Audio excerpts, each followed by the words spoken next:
Bonjour, je m'appelle Kari Abdrahim. Je suis professeur à la faculté de sciences juridiques, économiques et sociales de l'Université Qada'iyya de Marrakech. J'assure un cours de l'économie et organisation d'entreprise pour le semestre 1. À ce cours, nous avons tracé un certain nombre d'objectifs, 3 essentiels, dont, premièrement, la maîtrise du vocabulaire et des concepts spécifiques à l'économie et à l'organisation de l'entreprise, sous forme de définition, de concepts de base que l'étudiant doit absolument connaître.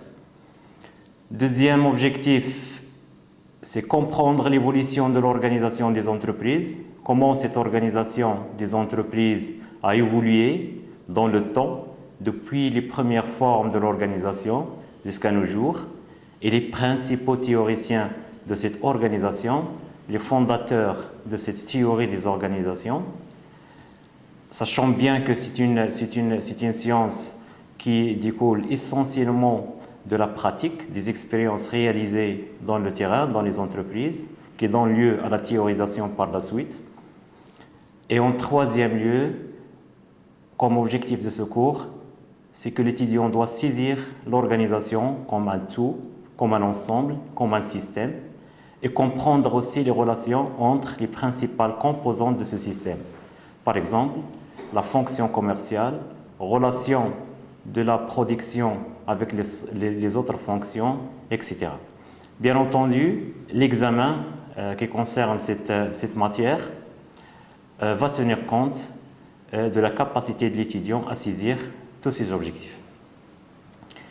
Bien sûr, il y a un plan que je vais suivre dans ma présentation, mais aussi qu'il est dans le Polycope.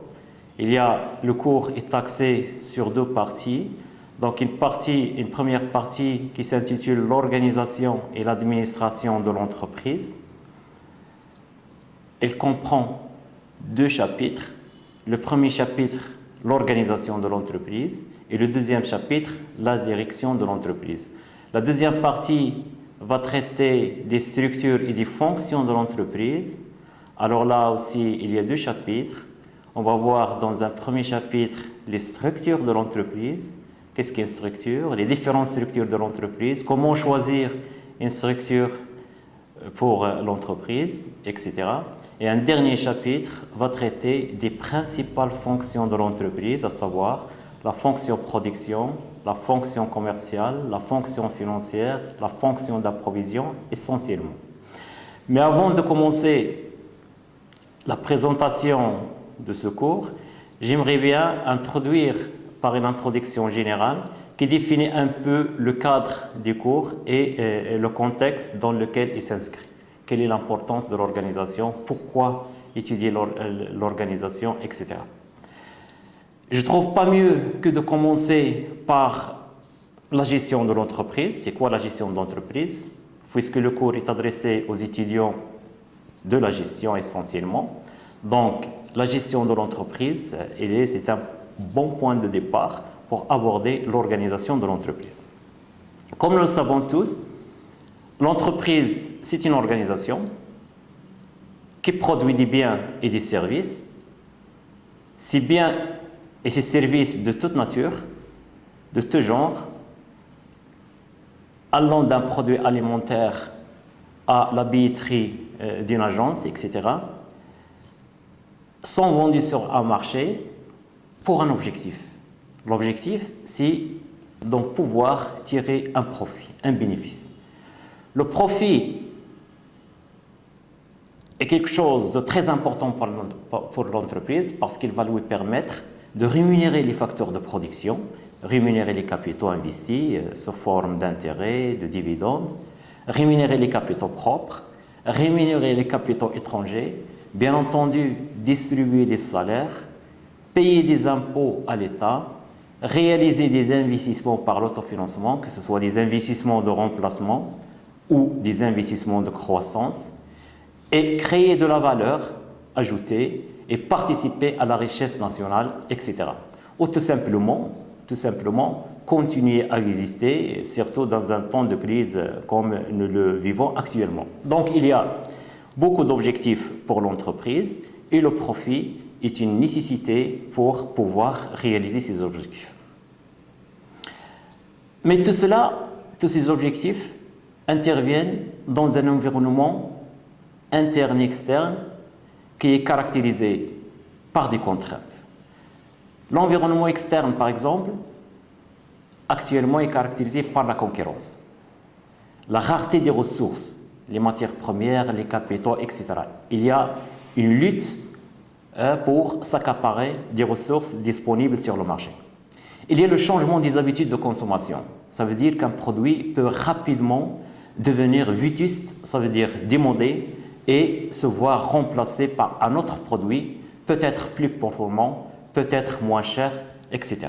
Donc, il y a la concurrence dans l'environnement externe qui est plus ou moins complexe. On parle de turbulence, vous savez, on utilise des termes un peu de la navigation aérienne, la turbulence, etc.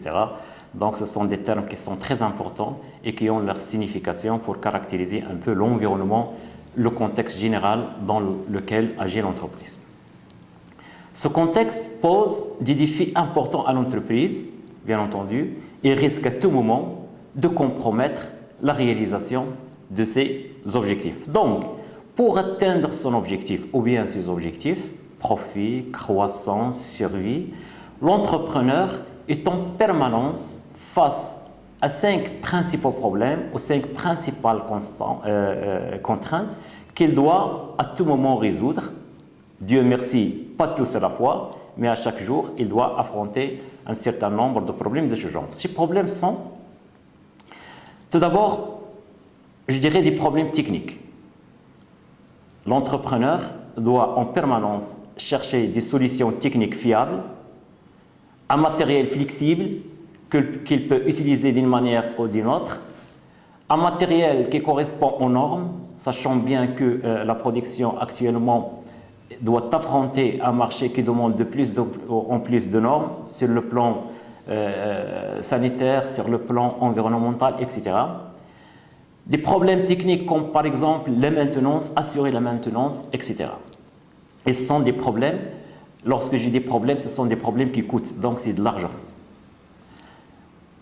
Ensuite, il y a des problèmes d'ordre commercial, des problèmes commerciaux ou bien des contraintes commerciales.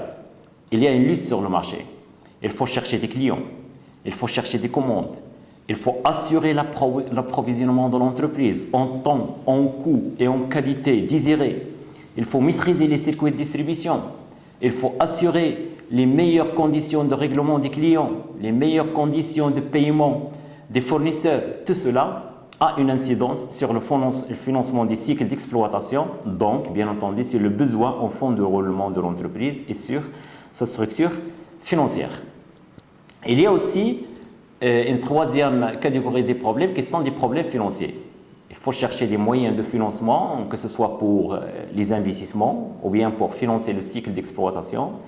Il faut payer les salaires, il faut payer les dettes, il faut gérer la trésorerie de l'entreprise pour ne pas tomber en situation de faillite, parce que même si l'entreprise dégage des profits, même s'il est rentable, même s'il est capable d'assurer une profitabilité importante, il risque à tout moment de tomber en faillite s'il ne dispose pas de liquidité suffisante au bon moment pour payer les tiers, rémunérer les porteurs des capitaux, etc.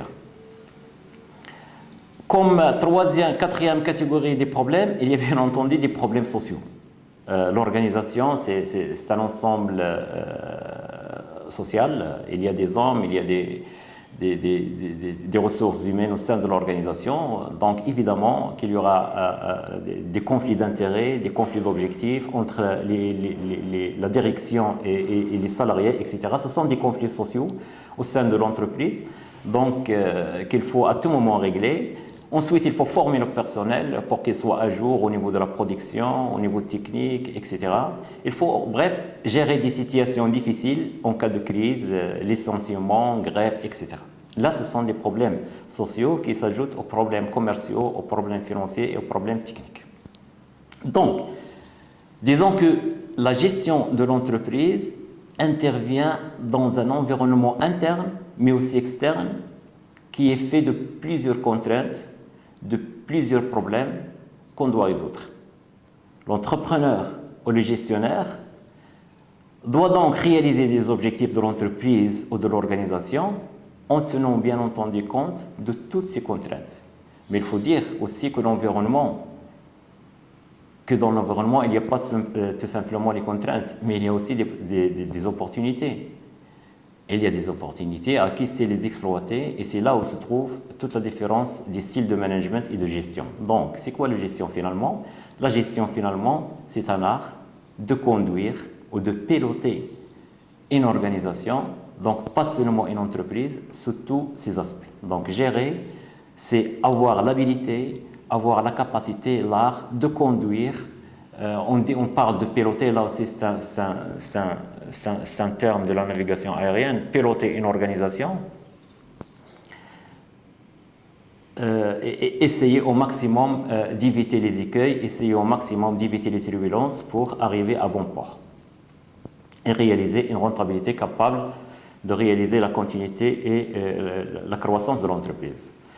Si maintenant on veut résumer les principales fonctions d'un gestionnaire, elles sont de 4, ou bien 4 dimensions.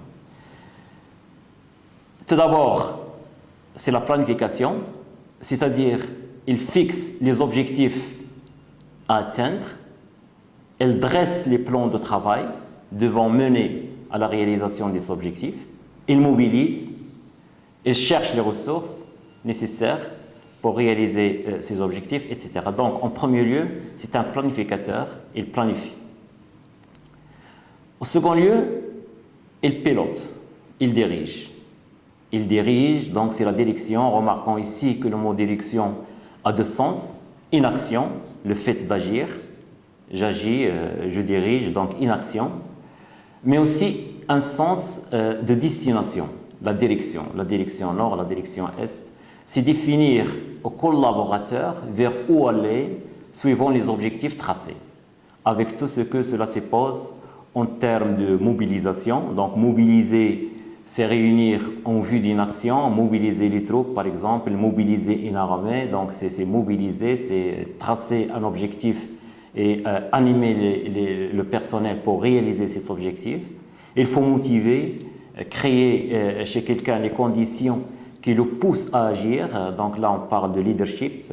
Un leadership, c'est la façon de piloter, c'est la façon d'indiquer aux gens la direction sans les pousser, faire en sorte qu'ils trouvent les bonnes raisons pour agir de son propre gré. Alors là, il y a plusieurs styles de motivation, il y a plusieurs styles de management qui dépendent de la personnalité des dirigeants. Il y a ceux qui motivent par l'argent, il y a ceux qui motivent par les contraintes. Donc tout ça, on va le voir au niveau du chapitre 2 de ce cours. Les différents styles de management. Et enfin, le directeur, le pilote doit coordonner pour atteindre les objectifs organisationnels. Donc coordonner, c'est combiner des actions, des activités par nature distinctes. Donc le financier, c'est un métier qui est plus ou moins différent de la production, mais au manager de coordonner tout ça pour pouvoir réaliser les objectifs de l'entreprise. Sachant bien qu'au sein de l'entreprise, parfois les objectifs sont contradictoires. Par exemple, la production peut avoir comme objectif le respect de la capacité technique, la production d'une qualité qui respecte les normes. Par contre, le commercial peut avoir un objectif de vente, le maximum du chiffre d'affaires, parce que parfois il est payé sur le chiffre d'affaires. Et tout ça crée parfois au sein de l'organisation des conflits d'intérêts que la direction doit pouvoir résoudre par la coordination. Enfin, le manager contrôle. Pourquoi il contrôle? Donc, il s'assure que les résultats obtenus sont conformes aux buts et aux objectifs planifiés. Il apporte, si besoin en est, les corrections nécessaires pour réorienter l'entreprise vers ses objectifs. En dernier lieu, et ce qui nous concerne le plus dans ce cours-là, le directeur, c'est un organisateur. Donc, qu'est-ce qu'il fait comme principale fonction, comme quatrième fonction? Il organise. C'est-à-dire quoi? C'est-à-dire qu'il s'occupe de chaque élément de l'organisation, de son entreprise, de façon à constituer un tout cohérent et adapté à ces objectifs. On dit organiser le travail. Organiser le travail, ça veut dire quoi? Ça veut dire tout d'abord le diviser en plusieurs tâches, donc la division de ce travail, et par la suite la coordination de ce travail. Donc tout ça, ça entre dans la fonction d'organisation qui est assurée par la direction. Division du travail, c'est quoi? C'est décomposer le travail en un certain nombre de tâches élémentaires, spécifier les moyens employés pour la réalisation. On distingue généralement deux sortes de divisions. Il y a tout d'abord la division horizontale et la division verticale qui correspondent grosso modo à la division technique et à la division sociale qui vont être reprises et développées par le Taylor, ce qu'on va voir au niveau de la première partie. Parlons un peu de la division technique, en quoi elle consiste? Tout simplement à séparer chaque étape distincte afin d'augmenter la production et la qualité des produits. Ainsi, plusieurs personnes sont nécessaires pour réaliser un produit et chacun de ces personnes-là se spécialise dans une petite partie de la fabrication. Adam Smith, le père fondateur de l'économie politique, c'est lui qui a parlé en premier de la division du travail. Et dans son ouvrage « Recherche sur la nature et les causes de la richesse des nations », un des textes fondateurs d'ailleurs des libéralismes économiques, il donne quels sont les effets positifs de cette division du travail, que ce soit au niveau de l'entreprise ou bien au niveau de toute une économie et de toute une nation. La spécialisation du travail. Donc il a réalisé des enquêtes, des études sur sa fameuse fabrique des épingles et a montré effectivement qu'un ouvrier, habile soit-il, ne peut dépasser une épingle ou deux par jour. Par contre, si le travail d'une épingle a été divisé en une dizaine de tâches différentes, la productivité a pu augmenter d'une manière très importante. Donc cet exemple-là, sur une fabrique aussi simple, a été dupliqué au niveau de toute une économie et a démontré son intérêt aussi pour toute la nation. Pour montrer justement quelles sont les causes de cette augmentation de la productivité, donc il y a tout d'abord l'habilité croissante, autrement dit la capacité que développent les ouvriers qui répètent la même tâche, un seul travail, ce qu'on appelle la dextérité. Donc, conduire une affaire avec beaucoup d'habilité, l'adresse de la main à exécuter une tâche. Donc, ça augmente au fur et à mesure qu'on peut faire la même chose. La deuxième chose, c'est le gain du temps. Donc, en évitant de changer d'occupation, l'ouvrier qui fait spécialiser et fait une seule tâche, donc ne risque pas de changer d'outil. Et la dernière cause qui augmente la productivité par la spécialisation du travail, c'est la possibilité de faire exécuter ces tâches par des machines. Ça, c'est pour la division technique, mais il y a aussi la division sociale. On parle de la division sociale du travail, qui est une répartition des tâches entre les individus en fonction d'un critère hiérarchique. Donc, c'est-à-dire la division dans l'entreprise des différentes activités. Par exemple, les activités conceptuelles, il y a juste ceux qui pensent, les bureaux d'études, la planification, la conception. Donc, il y a un personnel qui pense et un personnel qui exécute. Donc là, on parle de la division sociale du travail ou bien la division verticale. Enfin, en plus de la division du travail, pour caractériser un peu qu'est-ce que l'organisation, il y a la coordination du travail. Donc, diviser le travail, il est nécessaire de le coordonner, c'est faire en sorte que les différentes tâches contribuent à la réalisation des objectifs souhaités. Souhaités en termes de quantité, en termes de délai, en termes de qualité, etc. Si on va maintenant résumer le terme organisé en deux mots, on peut dire que organiser, c'est tout simplement diviser le travail et le coordonner. Donc tout le travail d'organisation, c'est diviser le travail et le coordonner. Et là, ça sera un peu le contexte dans lequel s'inscrit ce cours. comment cette organisation a évolué, des premières étapes de développement industriel jusqu'à maintenant. On va voir qu'il a effectivement évolué selon l'évolution des contextes, selon l'évolution des mentalités, etc. Mais avant, j'aimerais aussi préciser un peu la signification des termes organisation. L'organisation signifie premièrement une activité organisée. C'est l'action ou le fait même d'organiser. Donc c'est diviser le travail, le coordonner, là c'est l'organisation. Mais il y a une autre signification, c'est un objet. Donc c'est une chose, c'est le résultat de l'action d'organiser. Une entreprise, c'est une organisation. Une institution d'enseignement, c'est une organisation. L'université, c'est une organisation, même s'il n'a pas un but lucratif. Elle est considérée quand même comme une organisation, puisqu'il y a une division du travail et il y a une personne qui coordonne. Alors, c'est le premier sens qui nous concerne dans ce cours, l'organisation comme une activité. On peut dire alors que l'organisation est une activité qui consiste à identifier les éléments de l'entreprise, diviser le travail, et puis les combiner, les agencer, les uns par rapport aux autres, dans un système cohérent, doté d'une certaine permanence de fonctionnement. Donc, l'organisation, elle est faite pour durer. On ne change pas l'organisation du jour au lendemain, on ne change pas notre organisation à notre gré. Donc, une organisation, elle est faite pour durer. On parle d'ailleurs de la structure organisationnelle qui montre un peu, qui donne ce sens de la stabilité de l'organisation. Et cela fera l'objet de notre troisième chapitre.